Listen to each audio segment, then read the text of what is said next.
est terminé probablement. Keller, on touche. C'est fini. Monsieur Barnes, que dit-il? C'est fini. Fini. Toulouse est sacré champion d'Europe et succède au Leinster. Toulouse remporte son 4e titre, ceux de la folie. Place du Capitole et les pauvres Biarros, les malheureux Biarros qui ont tout donné dans cette fin de match finissent à quelques centimètres du bol de sangria, mon cher Fabien Galtier. Les Rouges et Noirs après 1996 et l'époque du grand Émile Ntamak, premier capitaine à avoir soulevé cette Coupe d'Europe. Après 2003, après 2005, voici le règne en 2010 du Stade Toulousain, 4e titre de champion d'Europe. Toulouse qui succède au Leinster dans une année complètement dominée par la France sur la scène européenne. C'est le grand moment. Thierry Dussautoir, maudit jusqu'à présent, il avait perdu une finale. Il était dans cette finale de Coupe d'Europe dans les rangs Biarros en 2006. Il avait ensuite perdu une nouvelle fois face au Munster avec Toulouse. Et cette fois-ci, il soulève le trophée. Toulouse, champion d'Europe 2010, succède au Leinster. Toulouse est le plus grand club d'Europe. 110e match aujourd'hui sur la scène européenne. Et c'est tout. Poteau sortant, transformation ratée. Finalement, Toulouse bat Perpignan. Bravo. 22-17. C'est Daniel Landé, champion d'Europe. La remise quand même au stade de Toulouse. L'hymne de la joie, l'hymne européen pour saluer l'équipe de Toulouse, championne d'Europe.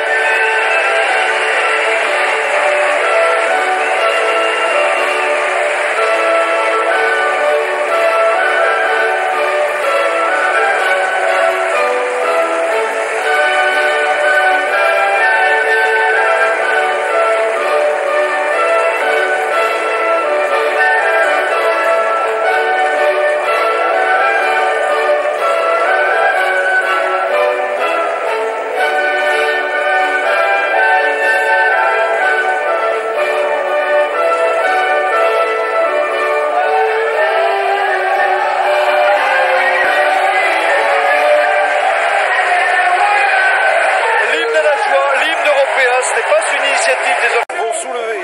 C'est un record pour la 19e fois de l'histoire du club le plus titré du rugby français.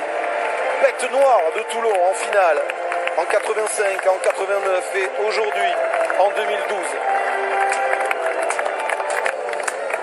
Apothéose pour un joueur exemplaire, William Servat, qui donc prendra la succession de Yannick Bru aux côtés de Guinoves, aux côtés de Jean-Baptiste Elissalde, la saison prochaine, pour emmener le Stade Toulousain vers d'autres sommets.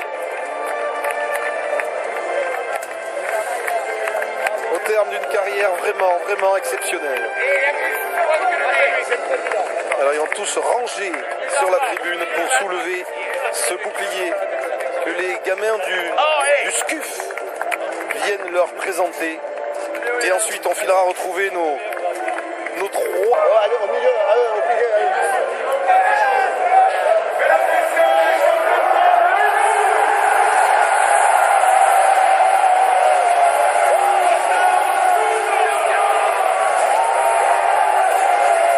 C'est une très bonne habitude.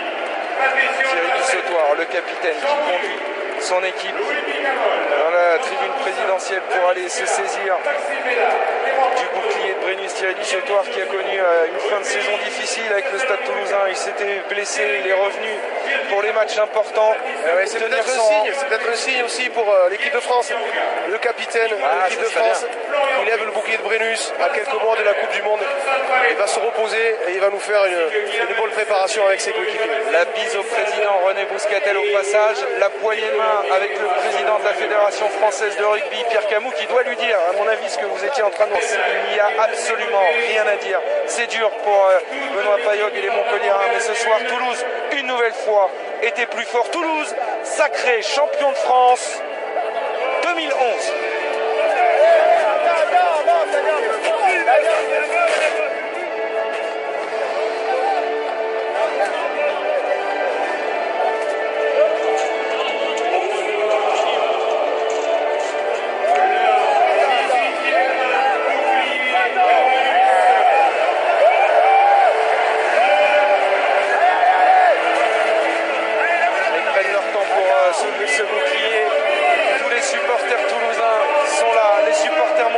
sont restés là